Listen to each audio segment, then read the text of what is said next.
Hello প্রিয় viewer, welcome to আমার লেখাপড়ার চ্যানেল। আমার লেখাপড়ার চ্যানেলে আপনাকে স্বাগতম। আজকে ভিডিওর বিষয়টি থাকছে তৃতীয় শ্রেণী ভর্তি পরীক্ষার বিগত সালের প্রশ্ন অ্যানালাইসিস করে কিছু গুরুত্বপূর্ণ প্রশ্নের সহজ সমাধান। প্রথম থেকে শেষ পর্যন্ত আমাদের সাথেই থাকুন।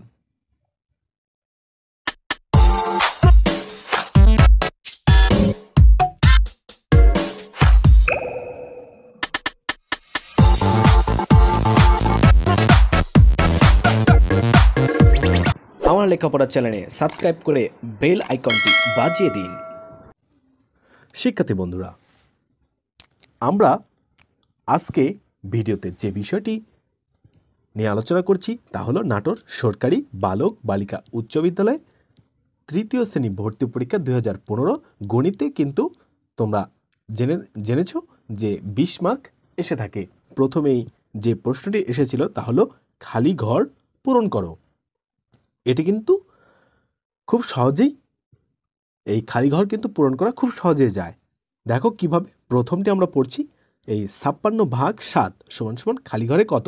অর্থাৎ আমরা বুঝতে পারলাম যে এই 56 7 ভাগ সমান কত, অর্থাৎ এটাকে আমরা ভাগ অবস্থায় দেখতে পাচ্ছি। তাহলে আমরা এখানে একটু রাপে আমরা অবশ্যই ভাগ করে নিতে, আর যারা নামতাপ পড়তে পারি তারা কিন্তু খুব সহজেই পারবো। কিভাবে? 7-এর ঘরে নামতাপ পড়লে কিন্তু হয়ে যাবে 7 একে 7, 7 দুগুণে 14, 3 7 21, 4 7 28, 5 7 35, 6 7 42, 7 7 49, 7 8 56। এই যে 7 8 অর্থাৎ 8, তাহলে খালি ঘরে কি হচ্ছে 8, 7 8 56। আমরা কিন্তু সহজেই পারলাম এটা। এজন্য আমাদেরকে কি করতে হবে? নামতারি মুখস্থ রাখতে হবে। তারপরে দেখো কি রয়েছে, এই যে 9 বিয়োগ 3 যোগ 7 যোগ 5 যোগ 4, এটাকে কিভাবে আমরা করব? তাহলে প্রথমে আমরা দেখতে পাচ্ছি এই মাত্র একটি সংখ্যা আগে কি রয়েছে? বিয়োগ চিহ্ন রয়েছে, আর সবগুলোর সামনে কিন্তু যোগ চিহ্ন রয়েছে। অর্থাৎ এই 9-এর আগে দেখো কিছু নেই, তার মানে কি যোগ চিহ্ন আছে। আর এই একটা, অর্থাৎ এই একটাকে আমরা কি, এই একটার কাজ আমরা পরে করব। আগে এইগুলো সবগুলোকে আমরা যোগ করে নিব। কিভাবে? প্রথমে দেখো 9 কিন্তু যোগ অবস্থায় আছে, সামনে যোগ, তারপরে কি 3 নেওয়া যাবে? নেওয়া যাবে না। কেন? 3-এর আগে কিন্তু কি রয়েছে? 3-এর আগে বিয়োগ চিহ্ন রয়েছে, এ কারণে আমরা ওটা পরে কাজ করব। তাহলে 7 এই 9 যোগ 7 যোগ 5 যোগ 4, এটা যোগ করলে কত হয় আমরা একটু দেখি। এই যে 5 আর 4, 4 আর 5 9, 9 আর 7 হচ্ছে 16, 16 আর 9 25। তাহলে এই 25 থেকে এই যে এবার আমরা এই বিয়োগ 3টি নিয়ে নিব। তাহলে 25 থেকে 3 বাদ দিলে কিন্তু আমাদের কি থাকে? 22, অর্থাৎ এই খালি ঘরে বসবে 22। এবং পরে 2 ঘন্টা সমান কত মিনিট? আমরা কি জানি? আমরা জানি 1 মিনিট, 1 মিনিট সমান কত? সরি, 1 ঘন্টা। 1 ঘন্টা সমান 60 মিনিট। 1 ঘন্টা সমান 60, 1 ঘন্টা সমান 60 মিনিট। 1 ঘন্টা সমান কি? 60 মিনিট। এখন এই যে আমাদের বলছে 2 ঘন্টা সমান, অর্থাৎ অর্থাৎ কি এই 60-এর সাথে কিন্তু 2 আমরা গুণ করে দেব। তাহলে 2 এ 0 0 আর 6 দুগুণ 12, আমাদের কত হয়ে গেল? 120। অর্থাৎ এখানে হবে 120 মিনিট। 100 কত মিনিট? 20 মিনিট আমরা কিন্তু পেয়ে গেলাম। পরের প্রশ্ন যেটি এসেছিল তা হলো এটি সমাধানমূলক আর কি, অর্থাৎ বড় প্রশ্ন। 3টি মিষ্টি ও 2টি পাউরুটির মূল্য একত্রে 64 টাকা। একটি পাউরুটির মূল্য 14 টাকা। একটি মিষ্টির মূল্য কত? বলছে একটি মিষ্টির মূল্য বার করতে হবে, আর আমাদের দেওয়া রয়েছে একটি পাউরুটির মূল্য 14 টাকা, আর বলছে 2টি পাউরুটি, 3টি মিষ্টি ও 2টি পাউরুটির মূল্য একত্রে 64 টাকা। তাহলে প্রথমে আমরা যেহেতু পাউরুটির টাকা মূল্য দেওয়া রয়েছে, তাহলে 2টি পাউরুটির মূল্য আমাদের বের করা কিন্তু খুব সহজ হবে। প্রথমে আমরা এই কাজটি করে নিব। আমরা সমাধান লিখে নিব।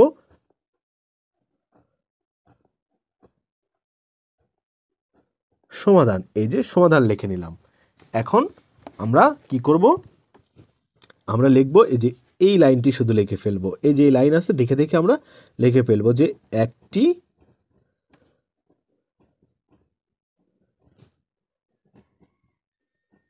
পাউরুটির একটি পাউরুটির মূল্য কত? এই যে 14 টাকা, 14 টাকা। তাহলে বলছে দুইটি পাউরুটি, তাহলে দুইটি পাউরুটির মূল্য কত হবে? অবশ্যই গুণ হবে, কারণ একটির দাম আর দুইটি পাউরুটির দাম অবশ্যই বেশি হবে, আর বেশি হলে আমরা কি করে থাকি? গুণ করে থাকি। তাহলে 14 দুগুণ কত হয়? 28। এই যে 4 দুগুণ 8 আর 2 একে 2, 28। তাহলে দুইটির দাম পেয়ে গেলাম। এবার আমরা কিন্তু খুব সহজে অঙ্কটি করতে পারবো। এখন আমরা এই ওপরের লাইনটি আবার দেখে দেখে লিখব। আমাদের মুখস্থ করার প্রয়োজন নেই, আমরা দেখে দেখে শুধু লিখে ফেলবো কি, যে 3টি মিষ্টি ও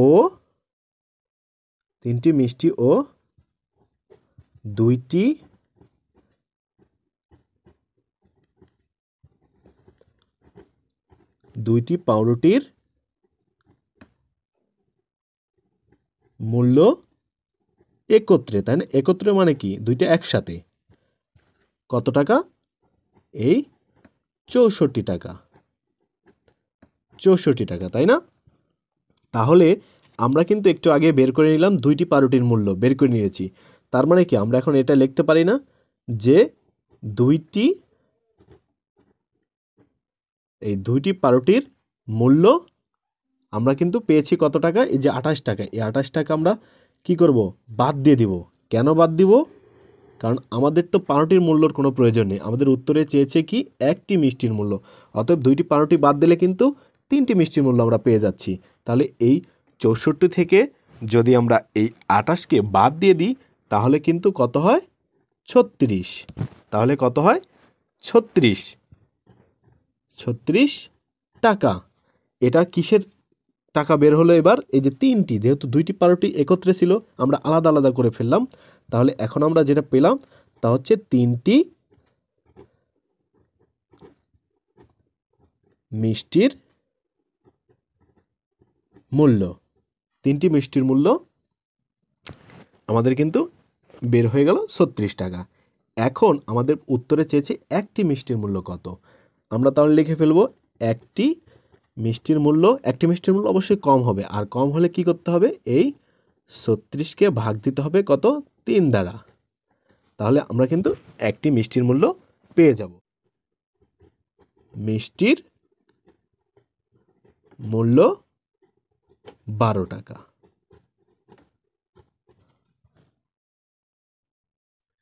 3 নম্বরে যে অঙ্কটি এসেছিল তা হলো রিমার কাছে 73টি কলা আছে আর সীমার কাছে 45টি কলা আছে। রিমার থেকে সীমার কত হালি কলা কম বা বেশি আছে? তাহলে রিমার 73টি রয়েছে আর সীমার 45টি, অথবা আমরা বুঝতে পারলাম যে সীমার কি রয়েছে? কম আছে। তাহলে এখন উত্তরে চেয়েছে কত হালি চেয়েছে, অর্থাৎ কতটি কলা সেটা কিন্তু চাইনি। এই কলাকে আমাদের হালিতে মডিফাই করতে হবে, অর্থাৎ হালিতে রূপান্তর করতে হবে। তাহলে আমরা প্রথমে সীমার কতটি কম রয়েছে সেটা আগে বের করে নিব, তারপরে সেটাকে আমরা হালিতে পরিণত করব। তাহলে প্রথমে আমরা এভাবে লিখতে পারি যে রিমার কি? কলা আছে কতটি? 73টি। রিমার কলা আছে 73টি। আর সীমার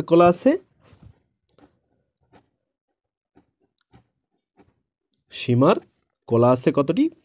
এই যে 45টি। এখন আমরা এটাকে কি করব? বাদ দিয়ে দেব। সীমারটা আমরা রিমার থেকে বাদ দিয়ে দিচ্ছি। তাহলে এই 73 থেকে যদি আমরা 45 বাদ দিই তাহলে হয় 28টি। তাহলে এটা কি হলো? এখন আমরা লিখতে পারি সীমার কিন্তু 28টি কম রয়েছে। সীমার কম রয়েছে কতটি? সীমার কম রয়েছে 28টি। এখন আমরা কিন্তু কম কতটি সেটি পেয়ে গেলাম। এখন আমাদের করতে হবে কি? হালি বের করতে হবে। 28টি কলায় কয় হালি হয় সেটা আমাদেরকে বের করতে হবে। আমরা কিন্তু জানি কি?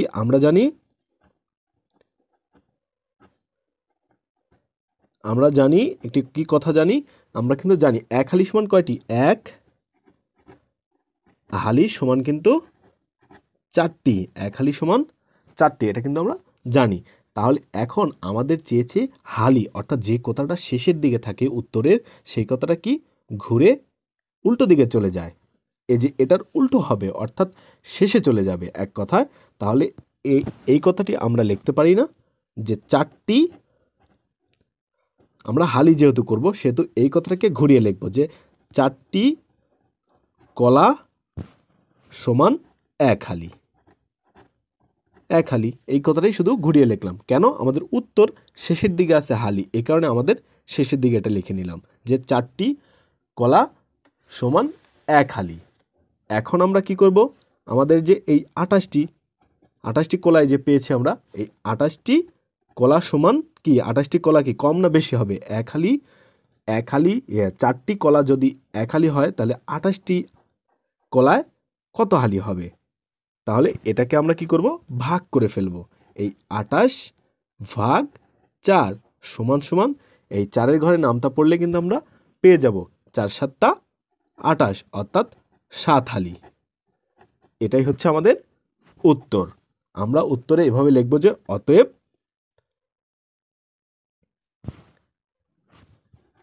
7 হালি,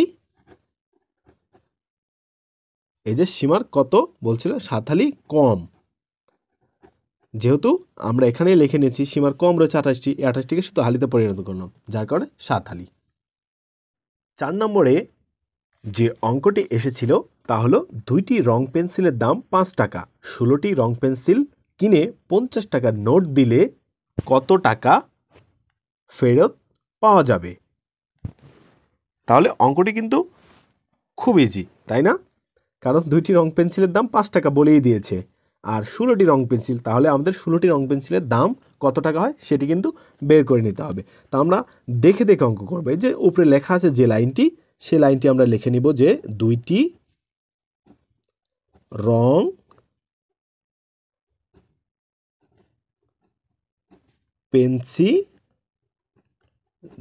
পেন্সিলের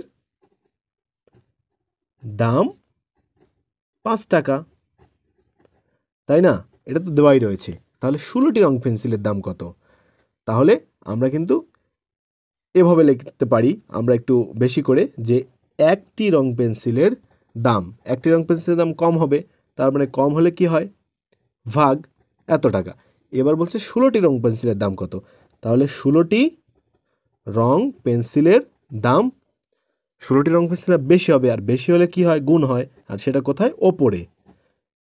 তাহলে এই এখন আমরা এটাকে কাটাকাটি করব কিভাবে, এই যে 8 দুগুণ কত হয়, 8 দুগুণ 16, আর 5 আষ্টে কত হয়, 40, এই হলো 40 টাকা। কত পেয়ে গেলাম, 40 টাকা। এটা কার দাম পেলাম, আমরা 16টি রং পেন্সিলের দাম পেয়ে গেলাম। এখন আমরা কি করব, এখন এই যে 50 টাকার নোট আমরা দিয়েছিলাম, তাহলে আমরা এখন শুধু সেটা থেকে এই টাকাটা বাদ দিয়ে দেব। কিভাবে সেটি, এই যে আমরা এভাবে লিখব যে দোকানিকে দিল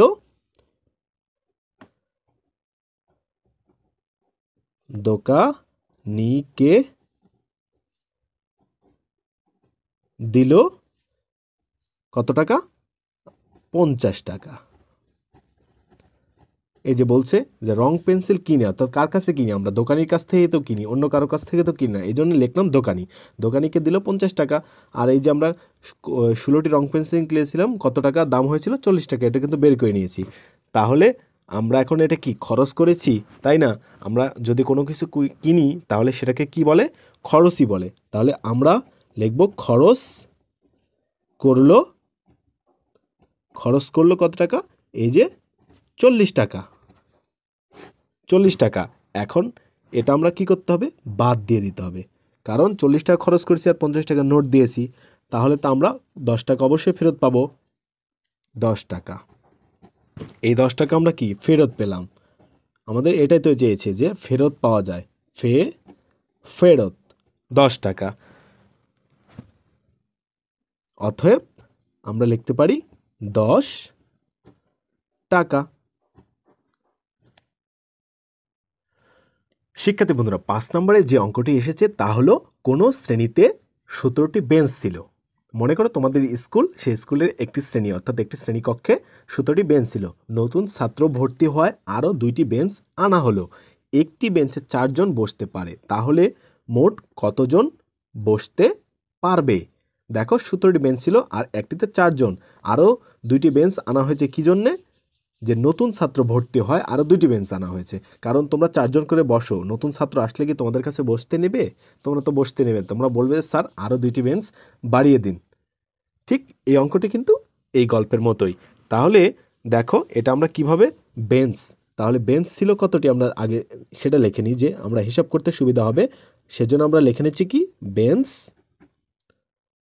বেঞ্চ কি ছিল, মানে আগে থেকেই তোমাদের শ্রেণীকক্ষে বেঞ্চ ছিল কতটি? 17টি। এখন 2টি আনা হলো। যদি কোনো কিছু নিয়ে আসা হয় তাহলে যোগ হয়, আর যদি কোনো কিছু দিয়ে দেওয়া হয় চলে যায় সেটা কিন্তু বিয়োগ হয়। তাহলে আনা হলো, তাহলে আমরা এখানে লিখতে পারি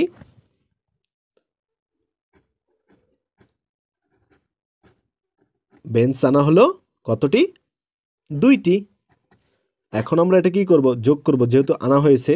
তাহলে এই 2টি 17 আর 2 কত হয়? 19টি। তাহলে মোট এখন কতটি হলো? মোট বেঞ্চ হলো, মোট কতটি বেঞ্চ হলো? মোট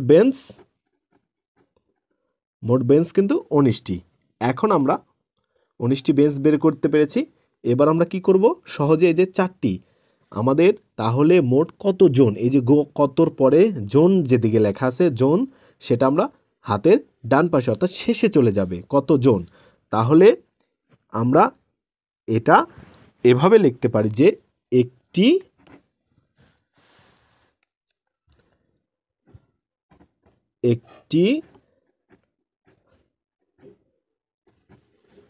বেঞ্চে বসে, দেখো এই যে একটি বেঞ্চে বসে কত? 4 জন। যেহেতু জোনটা আমাদের, এই যে আমরা দেখতে পাচ্ছি জোন, এই জোনটা শেষে আসবে, যেটাই লেখা থাকবে শেষে। আর যদি বলতো কতটি বেঞ্চ লাগে, তাহলে কতটির পর বেঞ্চ এদিকে আসতো। এটা মনে রাখতে হবে এই অঙ্কগুলোর সময়। একটি বেঞ্চে বসে 4 জন, তাহলে আমরা যে কতটি বেঞ্চ পেয়েছি? 19টি। 19টিতে কি বেশি বসবে না? একটিতে যদি 4 জন বসে 19টিতে তো অনেকগুলো বসবে। কতগুলো সেটা আমরা দেখে নিই। এই যে 19 গুণ 4 জন সমান সমান 19কে 4 দ্বারা গুণ করলে হয় 76 জন। এই যে 4 নং 36-এর 6 হাতে থাকে 3, আর 4 একে 4 একে 7, এই হলো 76 জন। তাহলে অতএব কতজন বসতে পারে? 76 জন। এই হলো অঙ্কের উত্তর।